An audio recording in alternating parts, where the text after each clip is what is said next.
Welcome to our channel. Today we how to subscribe with Confluence for knowledge base workflows, full guide step by step clearly. Navigate to the space where your knowledge base is located. Click on the three-dot menu icon at the top right corner of the page. From the drop-down menu, select the option labeled Watch. A dialog box will appear with different watching options. Choose either Watch this page or Watch this space, depending on your needs. If you select Watch this page, you'll receive notifications for changes made to that specific page. If you select Watch this space, you'll be notified about updates to all pages within that space. Once you have made your selection, click the Watch button to confirm your choice. To manage your subscriptions, click on your profile icon in the top right corner. From the drop-down menu, choose Profile. On your profile page, find the Watched section. If you wish to stop watching a page or space, click on the Stop Watching option next to the desired item. That's it.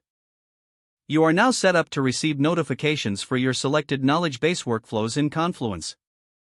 If the page does not load, refresh the browser or try again in a private or incognito window. Make sure you are using the correct email address, then retype it carefully to avoid small typos. If your password is not accepted, use the Reset option and create a new strong password you can remember. Check your spam folder for verification or security emails, then complete any requested confirmation steps. Enable two-factor authentication if available to improve account security and reduce unauthorized access risk. After signing in, review your profile details so your contact information and settings are accurate and current.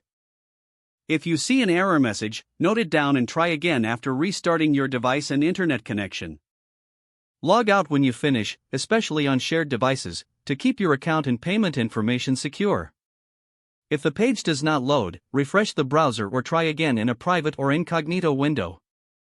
Make sure you are using the correct email address, then retype it carefully to avoid small typos. If your password is not accepted, use the Reset option and create a new strong password you can remember. Check your spam folder for verification or security emails, then complete any requested confirmation steps. Enable two-factor authentication if available to improve account security and reduce unauthorized access risk. After signing in, review your profile details so your contact information and settings are accurate and current. If you see an error message, note it down and try again after restarting your device and internet connection.